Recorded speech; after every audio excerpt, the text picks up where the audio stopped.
പ്രായത്തിനൊത്ത് വളർച്ചയില്ലാത്ത കുട്ടികളെ നമ്മൾ ചിലപ്പോഴെങ്കിലും കാണാറുണ്ടല്ലേ. അപ്പോൾ അതിൻ്റെ കാരണങ്ങൾ എന്തൊക്കെയാണെന്ന് നമുക്ക് നോക്കാം.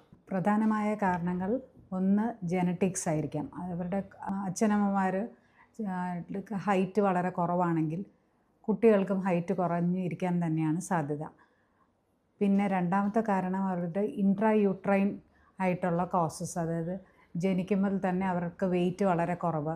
അപ്പോൾ ഒരു 2 തൊട്ട് 4 വയസ്സ് വരെ അവർ ബാക്കിയുള്ള കുട്ടികൾക്ക് എത്തുന്ന അത്രയും ഹൈറ്റ് എത്തിയിട്ടില്ലെങ്കിൽ നമ്മൾ അത് ഡോക്ടറെ കാണിക്കേണ്ട ഒരു അത്യാവശ്യമുണ്ട്. മൂന്നാമത്തെ കാരണം എന്ന് പറയുന്നത് അവരുടെ പോഷകാഹാര കുറവായിരിക്കാം.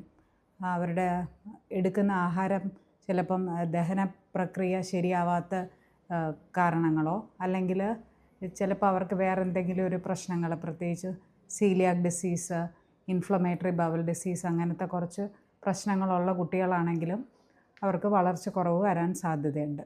പിന്നെ വളരെ ചുരുക്കം ചില കുട്ടികളിൽ നമ്മൾ കാണാറുണ്ട് കോൺസ്റ്റിറ്റ്യൂഷണൽ ഡിലേ എന്ന് പറയും.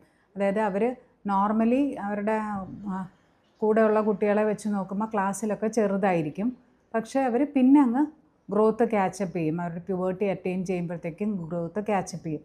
അത് വലിയ കുഴപ്പമുള്ള കാര്യമൊന്നുമല്ല. ഇതൊന്നും അല്ലാത്ത ഒരു ഗ്രൂപ്പ് ഓഫ് ആൾക്കാരിലാണ് ഹോർമോണൽ പ്രശ്നങ്ങളുള്ളത്.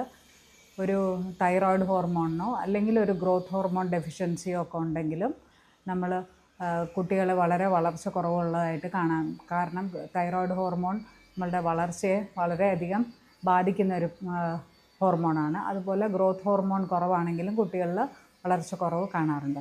അങ്ങനെ എന്തെങ്കിലും ഒരു ബാക്കിയുള്ള കുട്ടികളെ കമ്പയർ ചെയ്യുമ്പം അവരുടെ വളർച്ചയിൽ ഒരു കുറവ് പേരൻസ് ശ്രദ്ധിക്കുകയാണെങ്കിൽ അതിന് നേരത്തെ തന്നെ ചികിത്സ തേടിയാൽ ട്രീറ്റബിൾ ആയിട്ടുള്ള കോസസ് ആണെങ്കിൽ നമുക്ക് അതിനൊരു പരിഹാരം ഉണ്ടാക്കാൻ പറ്റും. അപ്പോൾ എത്രയും നേരത്തെ കണ്ടുപിടിക്കുകയും എൻഡോക്രൈനോളജിസ്റ്റിനെ കാണിച്ച് ഇവാലുവേറ്റ് ചെയ്ത് കഴിഞ്ഞാൽ കുട്ടിക്ക് പ്രോപ്പറായിട്ടുള്ള ഗ്രോത്ത് അറ്റൈൻ ചെയ്യാൻ പറ്റും.